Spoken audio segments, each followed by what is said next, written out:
دھوپوں میں تپتی زمینوں پہ سجدے، سفر میں وہ گھوڑوں کی زینوں پہ سجدے، چٹانوں کی اونچی جبینوں پہ سجدے، وہ صحرا بیاباں کے سینوں پہ سجدے۔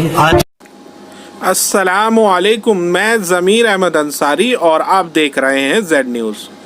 میری آپ سے گزارش ہے کہ آپ نے اپنے چینل زیڈ نیوز کو سبسکرائب نہیں کیا ہے تو ابھی کریں اور ساتھ میں دیے بیل آئیکن کو بھی دبا دیں، جس سے ہماری آنے والی سبھی ویڈیو کے نوٹیفیکیشن آپ کو ملتے رہیں۔ شکریہ۔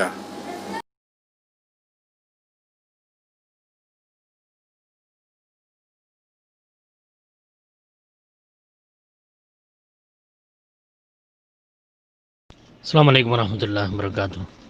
آپ نے سوال کیا تھا کہ اگر آدمی ہمارے آگے والی صف میں ہماری طرف فیس کر کے منہ کر کے بیٹھا ہوا ہو یا ہمارے سامنے آئینہ رکھا ہوا ہو تو کیا نماز ہو سکتی ہے؟ میں نے آپ کو جواب دیا تھا کہ جی ہاں بالکل ہو جائے گی انشاءاللہ۔ آپ نے تفصیل پوچھی ہے، دلائل پوچھے ہیں کہ بھئی کسی حنفی بھائی نے اعتراض کیا تھا جبکہ امام صاحب نے نماز پڑھانے کے بعد لوگوں کی طرف منہ کیا جبکہ لوگ نماز پڑھ رہے تھے، سنتیں وغیرہ پڑھ رہے تھے، اور امام صاحب جو ہے وہ پھر گئے اپنے مصلی پر، لوگوں کی طرف منہ کر لیا۔ تو بھائی یہ تو سنت طریقہ ہے، اللہ کے رسول صلی اللہ علیہ وسلم کی ہمیشہ عادت رہی ہے کہ نماز سے فارغ ہونے کے بعد لوگوں کی طرف چہرہ کر لیا کرتے تھے، اپنا منہ لوگوں کی طرف کر لیا کرتے تھے۔ اس کے تعلق سے بہت ساری حدیثیں کتب احادیث میں آپ کو مل جائیں گی۔ ابو داؤد کی روایت میں ہے کہ اللہ کے رسول صلی اللہ علیہ وسلم اکثر جو ہے وہ سیدھی طرف سے گھوما کرتے تھے نماز کے بعد اور لوگوں کی طرف منہ کر کے بیٹھ جایا کرتے تھے، اور کبھی کبھی جو ہے الٹی طرف سے گھومتے تھے۔ تو بہت ساری روایتیں ہیں اس کے تعلق سے کہ جو ہے خود اللہ کے رسول صلی اللہ علیہ وسلم جنہوں نے ہمیں دین سکھایا، بتایا، اللہ رب العالمین کے احکام ہم تک پہنچائے، عبادات کا طریقہ ہمیں بتایا، سکھایا۔ جب اللہ کے رسول صلی اللہ علیہ وسلم لوگوں کی طرف چہرہ کر کے بیٹھ سکتے ہیں، ظاہر سی بات ہے لوگ سنتیں پڑھتے ہوں گے اللہ کے رسول صلی اللہ علیہ وسلم کے سامنے، کیونکہ مسجد بھری رہتی تھی اور نماز کے بعد لوگ سنتیں پڑھتے تھے، اس میں کوئی شک نہیں ہے۔ تو بہت سارے لوگ آپ کے زمانے میں بھی سنتیں پڑھتے ہوں گے، لیکن پھر بھی اللہ کے رسول صلی اللہ علیہ وسلم لوگوں کی طرف منہ کر کے بیٹھتے تھے۔ تو جب اللہ کے رسول صلی اللہ علیہ وسلم سے خود براہ راست یہ عمل ثابت ہے تو اس پر کس بات کا اعتراض کرنا اور یہ کہنا کہ بھئی جو ہے آئینہ اور کسی شخص کے سامنے اس طرح نماز نہیں پڑھ سکتے، اس طرح تو جو ہے وہ بت اور مورتیاں بھی رکھ دے سامنے تو کیا نماز ہو جائے گی؟ یہ تو بہت سا غلط اعتراض ہے۔ یہی وجہ ہے کہ محدثین کرام نے اس طرح کے جو اشکالات ہیں ان کو اپنے کتب احادیث میں باقاعدہ احادیث لا کر کے جو ہے لوگوں کے اشکالات کو ختم کیا کہ ہاں بھئی اگر کوئی سامنے بیٹھا ہے تو نماز ہو جائے گی، اس میں کوئی حرج نہیں ہے۔ امام بخاری رحمۃ اللہ علیہ جیسے محدث، بہت ہی بڑے اپنے دور کے مانے ہوئے محدث اور امام اور فقیہ، جن کے علم کا لوہا تمام دنیا کے مومنین مسلمان جو ہے اچھی طرح سے مانتے ہیں، ہر مسلک کا جو ہے فرد اچھی طرح جانتا ہے امام بخاری رحمۃ اللہ علیہ کا مرتبہ اور ان کا مقام، ان کا علم۔ صحیح بخاری ان کی سب سے زیادہ جو ہے مشہور ہے کتب احادیث میں کہ بھئی اس میں ساری سندن جو ہے بالکل صحیح روایتیں ہیں، اور ان کی فقاہت اچھی طرح سے لوگ جانتے ہیں۔ انہوں نے جو ابواب باندھے ہیں یعنی ہیڈ لائنز باندھی ہیں احادیث پر، اسی کو جو ہے علماء اسلام نے کہا فقہ البخاری فی تراجمہ، کہ امام بخاری کی جو فقہ ہے، ان کی جو دین کی سمجھ جو انہوں نے سمجھائی ہے لوگوں کو بھی، وہ ان کے ابواب میں مل جائے گی۔ جو انہوں نے باب باندھا ہے، جو انہوں نے ہیڈ لائن باندھی ہیں، اسی میں ان کو دین کی کیا سمجھ ان کی تھی اور احادیث سے انہوں نے کیا سمجھا اور سمجھایا لوگوں کو، اس سے معلوم ہو جاتا ہے۔ تو امام بخاری رحمۃ اللہ علیہ جیسے محدث امام المحدثین جن کو کہا جاتا ہے، تمام محدثین کے امام، وہ باب باندھ رہے ہیں صحیح بخاری کے اندر کہ باب استقبال الرجل الرجل وهو یصلی، باب ہے اس بات کا ایک شخص نماز پڑھ رہا ہو اور دوسرا شخص اس کی طرف منہ کر کے بیٹھا ہوا ہو تو اس کی نماز ہو جائے گی۔ باب میں یہ بات سمجھا رہے ہیں، ہیڈ لائن باندھ کر کے سمجھا رہے ہیں بات کہ ہاں بھئی کوئی شخص بیٹھا ہوا ہے اور اس کے سامنے کوئی نماز پڑھ رہا ہے اور اس نمازی کے سامنے منہ کر کے بیٹھا ہے تو اس کی نماز ہو جائے گی۔ ساتھ ہی وضاحت بھی کر دی ایک اشکال کی، جس کی وجہ سے لوگوں کو شک ہوتا ہے کہ وَكَرِهَ عُثْمَانُ أَن يَسْتَقْبِلَ الرَّجُلَ وَهُوَ يُصَلِّي وَهَذَا إِذَا اشْتَغَلَ بِهِ فَأَمَّا إِذَا لَمْ يَشْتَغِلْ بِهِ فَقَدْ قَالَ زید بن ثابت، یعنی حضرت عثمان غنی رضی اللہ تعالیٰ عنہ تیسرے خلیفہ وہ ناپسند کرتے تھے جو ہے اس طرح سے بیٹھنا کہ نمازی کے سامنے منہ کر کے اس کے سامنے بیٹھا جائے، اس چیز کو ناپسند کرتے تھے۔ تو اس کا کیا مطلب ہے، ان کا ناپسند کرنا کیوں تھا؟ خود امام بخاری کہہ رہے ہیں وَهَذَا إِذَا اشْتَغَلَ بِهِ، یہ حضرت عثمان غنی رضی اللہ عنہ کا ناپسند کرنا یہ جب ہے جب کہ نمازی اس کی طرف مشغول ہو جائے،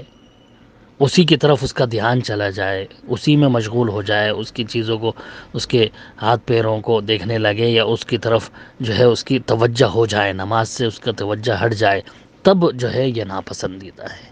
حضرت عثمان غنی رضی اللہ عنہ کے عمل کے مطابق وہ اس کو ناپسند کرتے تھے۔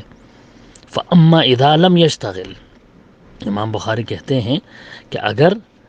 وہ نمازی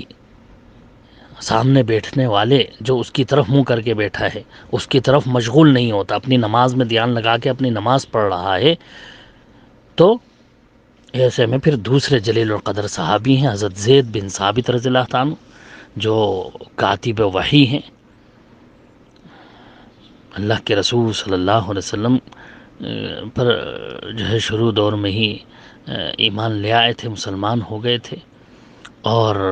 بڑے ہی ذکی اور علم فرائض اور میراث کے بڑے ماہر تھے۔ میراث کے مسئلوں جو سب سے مشکل مسائل ہیں شریعت میں اس کے ماہر تھے۔ قرآن کا ایک بڑا حصہ انہوں نے ہی جو ہے جمع کیا تھا۔ حضرت ابو بکر رضی اللہ عنہ نے، حضرت عمر رضی اللہ عنہ نے ان کو یہ ذمہ داری سونپی تھی کہ تم قرآن جمع کرو۔ حافظ قرآن تھے اللہ کے رسول صلی اللہ علیہ وسلم۔ اور پھر حضرت عثمان غنی رضی اللہ عنہ نے ان سے ہی کتابت کرائی تھی، قرآن کی نقل کرائی تھی۔ قریش کی قرأت پر لوگوں کو جمع کرنے کے لیے بہت سارے نسخے ان سے لکھوائے تھے قرآن مجید کے۔ بہت ساری حدیثیں صحیح بخاری صحیح مسلم میں ان سے مروی ہیں۔ اللہ کے رسول صلی اللہ علیہ وسلم کے ساتھ ساتھ رہا کرتے تھے، اور حضرت عمر رضی اللہ عنہ نے ان کو قاضی جج مقرر کر دیا تھا اپنے دور خلافت میں، اور خود اللہ کے حضرت عمر رضی اللہ عنہ کہا کرتے تھے کہ جو ہے اگر زید بن ثابت ہوتے تو میں اپنی جگہ ان کو خلیفہ بناتا۔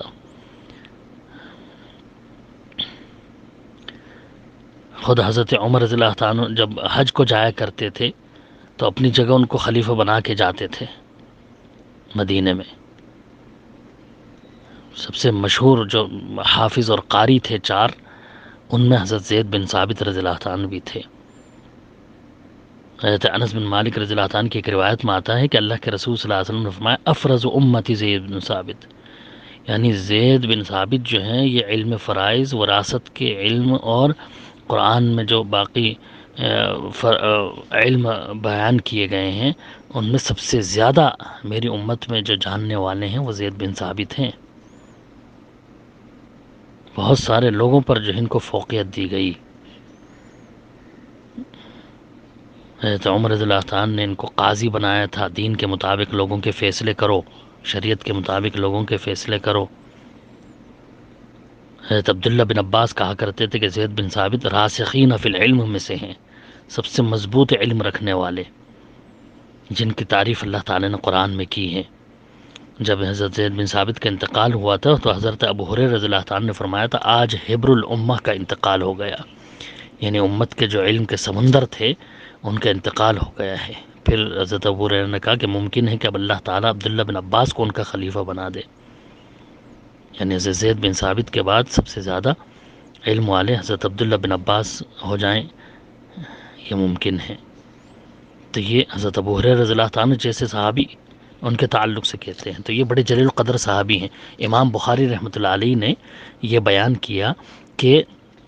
یہ حضرت عثمان غنی رضی اللہ تعالیٰ کا جو قول پیش کیا جاتا ہے کہ وہ ناپسند کرتے تھے اس طرح بیٹھنے کو،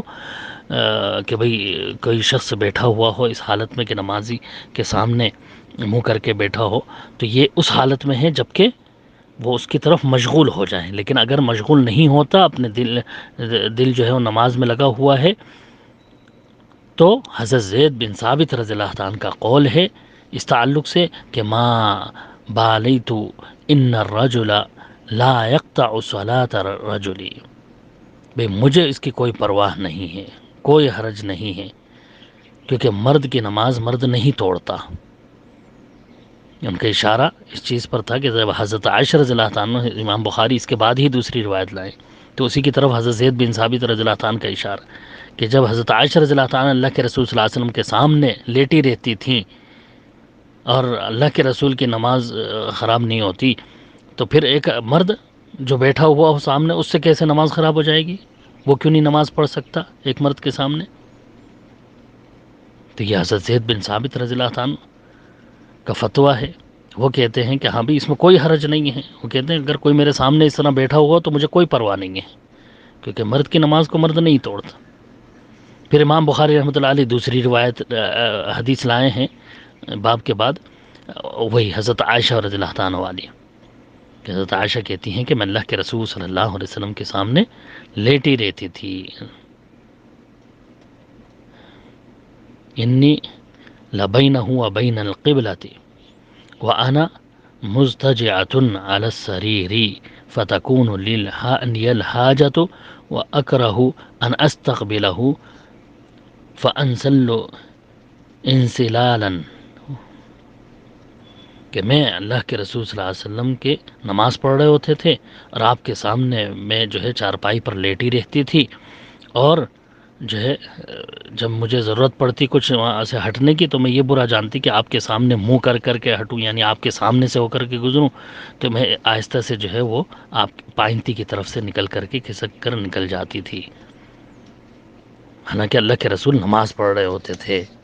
دوسری روایت آگے لائے ہیں باب باندھ کر کے کہ التطوع خلف المرأۃ، عورت کے سامنے نفلی نمازیں پڑھنا، سنت وغیرہ پڑھنا۔ پھر اس میں بھی یہی روایت لائے ہیں، اور اس میں تو وضاحت ہے کہ اللہ کے رسول صلی اللہ علیہ وسلم رات کو نماز پڑھتے، حضرت عائشہ رضی اللہ تعالیٰ آپ کے سامنے ہی سو رہے ہوتی تھی اور آپ نماز پڑھ رہے ہوتے تھے، ان کے جو پیر ہوتے وہ آپ کے قبلے کی طرف ہوتے تھے۔ کنتو انام بین یدی رسول اللہ صلی اللہ علیہ وسلم ورجلایا فی قبلتہ فاذا سجد غمزنی فقبضت رجلی فاذا قام بسطتہما۔ حضرت عائشہ رضی اللہ عنہ کہتی ہے اللہ کے رسول صلی اللہ علیہ وسلم نماز پڑھ رہے ہیں، میں آپ کے سامنے، یہ بھی نہیں کہ بہت دور ہیں کہ آپ آرام سے نماز پڑھیں، بالکل آپ کے سامنے، کہ جب آپ سجدہ کرنے کے لیے جھکتے تو مجھے چھو لیتے، میرے پیر کو ہاتھ لگاتے تو میں پیر سمیٹ لیتی، تو آپ جو ہے اس کے بعد سجدہ کرتے، جب آپ سجدے سے اٹھ جاتے تو پھر میں پیروں کو اپنے پھیلا دیتی تھی۔ اس طرح سے حضرت عائشہ لیٹی ہوئی ہوتی تھی سامنے، اور اللہ کے رسول صلی اللہ علیہ وسلم نماز پڑھتے۔ بھلا اللہ کے رسول صلی اللہ علیہ وسلم سے زیادہ کوئی جو ہے مسئلوں کا اور دین کے مسائل کو، عبادات کو سمجھانے والا ہے؟ آج یہ نئی جو ہے چیزیں نکال دی ہیں کہ نہیں جو ہے اگر چہرہ اس کی طرف ہو تو نماز ہی نہیں ہوگی، نماز ہی نہیں پڑھ سکتے۔ اس طرح سے یہ غلط لوگوں نے جو ہے مسئلہ لوگوں کے سامنے عام کرنا شروع کر دیا ہے۔ بات جو ہے حقیقت یہ ہے کہ جب اللہ کے رسول صلی اللہ علیہ وسلم سے کوئی عمل ثابت ہو، صحابہ کا فتویٰ سامنے موجود ہو ہمارے، تو اب اس کے سامنے کسی کی بھی، کوئی کتنا ہی بڑا عالم کیوں نہ ہو، اس کے سامنے کسی کی نہیں چلے گی۔ رسول اللہ صلی اللہ علیہ وسلم کا فرمان اور آپ کا عمل دونوں موجود ہیں۔ حضرت ابو سعید خدری رضی اللہ عنہ کی روایت میں واضح ہے کہ لا یقطع الصلاۃ شیء، اللہ کے رسول نے فرمایا نماز کو کوئی چیز نہیں توڑتی سوائے حدث کے، یعنی پیشاب پخانے کی، اور ان پیشاب پخانے کے راستوں سے کچھ خارج ہو جانے سے نماز ٹوٹ جاتی ہے، اور کوئی چیز نماز نہیں توڑتی، نماز کو نہیں توڑتی۔ کسی کے سامنے سے گزرنے سے نماز نہیں ٹوٹتی، کسی کے سامنے بیٹھنے سے نماز نہیں ٹوٹتی۔ باب باندھا اس پر امام بخاری رحمۃ اللہ علیہ نے، اسی کے بعد باب من قال لا يقطع الصلاۃ شیء، باب ہے اس چیز کی دلیل، اس شخص کی دلیل جو کہتے ہیں کہ نماز کو کوئی چیز نہیں توڑتی، ان کی دلیل کیا ہے؟ پھر وہ حضرت عائشہ رضی اللہ عنہ کی دوبارہ وہی حدیث لائے کہ میں جو ہوں اللہ کے رسول صلی اللہ علیہ وسلم کے سامنے بیٹھے رہے اور لیٹی رہتی تھی، اور اس میں اور وضاحت ہے پچھلی روایت سے، کہتی ہیں کہ رأیت النبی صلی اللہ علیہ وسلم یصلی وانی علی السریر بینہ وبین القبلۃ مضطجعۃ فتبدو لی الحاجۃ فاکرہ ان اجلس فاؤذی النبی صلی اللہ علیہ وسلم فانسل من عند رجلیہ،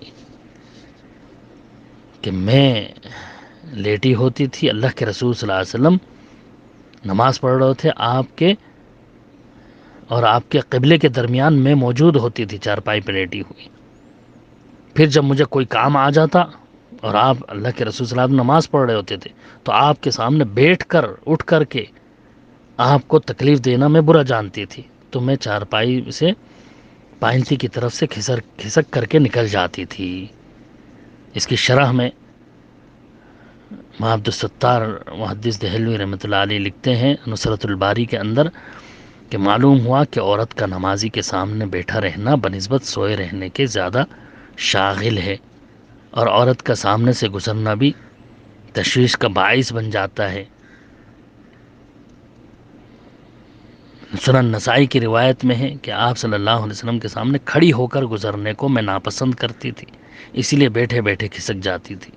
لیکن واضح ہوا کہ اس سے نماز نہیں ٹوٹتی۔ جو پچھلی حدیث گزری جس میں ہے کہ عورت کے سامنے نماز پڑھنا، باب باندھا امام بخاری نے، اس کی تشریح میں لکھتے ہیں کہ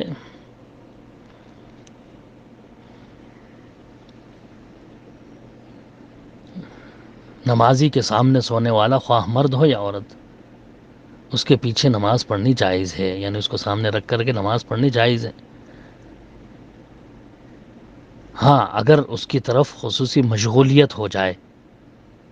اسی کی طرف متوجہ ہو جائے، تو پھر ایسے جگہ نماز نہیں پڑھنی چاہیے، کہ ہاں بھی دھیان اسی کی طرف جا رہا ہے تو اس کے سامنے نماز نہ پڑھے۔ لیکن اگر نماز میں ہی منہمک ہے، خشوع و خضوع برقرار ہے، تو پھر نماز پڑھنے میں کوئی حرج نہیں، ان روایتوں کی وجہ سے۔ جو نہیں ہے، یعنی جس حدیث میں یہ ہے کہ عورت اور گدھے اور کتے کے سامنے سے نکل جانے سے نماز ٹوٹ جاتی ہے، اس کا مطلب یہ ہے کہ جب نمازی کا دھیان ان چیزوں کی طرف مائل اور مشغول ہو جائے، اور اگر مشغول نہ ہو تو نمازی اپنے دھیان سے نماز پڑھتا رہے اور کسی طرف مائل نہ ہو، تو اگرچہ نمازی کے آگے ستھرا بھی نہ ہو تب بھی اس کی نماز کسی چیز کے گزرنے سے نہیں ٹوٹتی، جیسا کہ امام بخاری رحمۃ اللہ علیہ نے یہاں باب باندھ کر سمجھا دی بات۔ ان حدیث کو سب سے زیادہ سمجھنے والے یہی محدثین تھے جنہوں نے ان سے مسائل ہمیں سمجھائے، اور مزید یہ کہ وہ جو کہہ رہے ہیں کہ بھئی اس طرح سے تو ہم جو ہے کچھ بھی رکھ لیں سامنے، بت وغیرہ بھی رکھ لیں تو کیا نماز ہو جائے گی؟ تو امام بخاری رحمۃ اللہ علیہ جیسے محدث جو ہے اس پر بھی انہوں نے باب باندھا ہے، اس چیز کو بھی انہوں نے سمجھایا ہے۔ باب کیا باندھتے ہیں؟ باب من صلی وقدامہ تنور او نار او شیء مما يعبد فاراد به وجه الله عز وجل۔ وقال الزهري اخبرني انس بن مالك قال قال النبي صلی اللہ علیہ وسلم عرضت علی النار وانا اصلی۔ باب کیا باندھ رہے ہیں؟ ہیڈ لائن میں کیا سمجھا رہے ہیں کہ اگر کوئی شخص نماز پڑھ رہا ہو اور اس کے سامنے تنور یا آگ وغیرہ موجود ہو، اور کوئی ایسی چیز جس کی مشرک پوجا کرتے ہیں، ایسی چیز اس کے سامنے موجود ہو، لیکن اس کی نیت صرف اور صرف اللہ رب العالمین کی عبادت کی ہو، تو اس کی نماز درست ہے۔ اور پھر اس کے بعد حضرت انس بن مالک کی روایت لائے کہ حضرت انس بن مالک نے کہا کہ رسول اللہ صلی اللہ علیہ وسلم نے فرمایا کہ نماز کی حالت میں میرے سامنے دوزخ پیش کی گئی، دوزخ مجھے دکھائی گئی، اور جبکہ اللہ کے رسول نماز پڑھ رہے تھے، وانا اصلی، اللہ کے رسول نماز پڑھ رہے ہیں اور آپ کے سامنے آگ پیش کی گئی، جبکہ آگ کی پوجا کون کرتے ہیں؟ مجوسی آگ کی پوجا کرتے تھے، مشرکین آگ کی پوجا کرتے۔ تو اگر اتفاقی طور پر کوئی ایسی چیز آ جاتی ہے سامنے تو کوئی حرج نہیں ہے۔ اس کی تفسیر تشریح کرتے ہوئے مولانا عبدالستار صاحب رحمۃ اللہ علیہ نے جو ہے اس کی وضاحت کری، کہتے ہیں کہ اس حدیث سے ثابت ہوا کہ اگر نمازی کے سامنے یہ چیزیں آ جائیں تو نماز بلا کراہت جائز ہے، اس میں کوئی حرج نہیں ہے، جب نمازی کا مقصود صرف اللہ رب العالمین کی عبادت اور تعظیم کرنا ہو، اور سجدہ خالص اللہ کے لیے ہو، اور معبودات باطلہ میں سے کوئی چیز بلا قصد اس کے آگے ہو جائے تو اس کی نماز میں کوئی خلل واقع نہیں ہوتا، جیسا کہ نبی صلی اللہ علیہ وسلم کے آگے قبلہ رو آگ پیش کی گئی، آپ اس کو دیکھتے رہے اور نماز پڑھاتے رہے، حالانکہ آگ مجوس کے پوجنے کی چیز ہے۔ احناف کے مشہور علماء میں سے ابن بطال نے بھی حنفیہ کا یہی مذہب بیان کیا ہے۔ قال ابن بطال الصلاة جائزة الى كل شيء اذا لم يقصد الصلاة الیہ قصد بها الله عز وجل والسجود لوجهه خالصا ولا يضره استقبال شيء من المعبودات وغيرها كما لم يضر النبي صلی اللہ علیہ وسلم ما رآه في قبلته من النار۔ علامہ عینی نے بھی، علامہ کرمانی نے بھی حنفیہ کا مذہب بھی یہی بیان کیا، اور یہی تمام محدثین کا بھی مذہب ہے، مسلک ہے کہ اگر کوئی ایسی چیز بالاتفاق آ جائے سامنے، قصدن نہیں اس کے سامنے کھڑے ہوئے، جان بوجھ کر نہیں، بلکہ اتفاقی طور سے بھی نماز شروع کر دی تھی، اب کوئی ایسی چیز سامنے آ گئی جس کی یہ پوجا بھی کرتے تھے، مشرکین پوجا بھی کرتے ہوں، وہ بھی چیز اگر سامنے آ گئی تو وہ اس کی نیت کی بنیاد پر کہ وہ خالص اللہ کے لیے جو ہے وہ سجدہ کر رہا ہے، اس کو سجدہ نہیں کر رہا، تو اس کی نماز ہو جائے گی بلا کراہے۔ لکھتے ہیں کہ متاخرین میں سے قاضی سروجی نے شرح ہدایہ میں امام بخاری پر جو اعتراض کیا ہے اس کا جواب حافظ صاحب نے فتح الباری میں خوب دے دیا ہے، تفصیل وہاں دیکھی جا سکتی ہے۔ امام بخاری رحمۃ اللہ علیہ نے یوں ہی نہیں باندھ دیا، دلائل ہیں موجود تب وہ سمجھا رہے ہیں اس بات کو، کہ یہاں تو اتنی زیادہ وسعت ہے، اس پر تو اعتراض کرنا کہیں سے کہیں تک بھی جو ہے بنتا ہی نہیں کہ ہاں بھئی نمازی کے سامنے چہرہ کر کے نہیں بیٹھ سکتے۔ ہاں کوشش یہ کرنی چاہیے کہ بھئی اگر نمازی کے سامنے کوئی بیٹھا ہوا ہے تو اس کی طرف مشغول نہ ہو، اس کی طرف جو ہے اپنا دھیان نہ لے جائے، بلکہ اپنی نماز پر دھیان رکھے، تو اللہ رب العالمین جو ہے یقیناً اس کی نماز قبول کرے، اس کی نماز بلا کراہت جائز ہے۔ محدثین السلف کے فتوے کی روشنی میں اور صحابہ اکرام کے فتوے کی روشنی میں حضرت عبداللہ بن عمر رضی اللہ تعالیٰ عنہ اونٹ کے تعلق سے آتے ہیں، بھئی اونٹ بھی تو ایک جاندار چیز ہے، اس کے تعلق سے آتے کہ اونٹ سامنے سترہ بنا کے اس کے سامنے ہی نماز پڑھ لیا کرتے تھے، سفر وغیرہ میں ہوتے تھے تو اونٹ کو بٹھایا اور اس کے سامنے جو ہے حضرت عبداللہ بن عمر نے نماز پڑھ لی. تو اس کا یہ مطلب نہیں ہے کہ ہم اس کو سجدہ کر رہے ہیں، نہیں، نیت تو یہ ہے کہ بھئی اللہ رب العالمین کی عبادت کر رہے ہیں. اللہ رب العالمین ہم کو دین کی صحیح سمجھ عنایت فرمائے. واللہ اعلم بالصواب.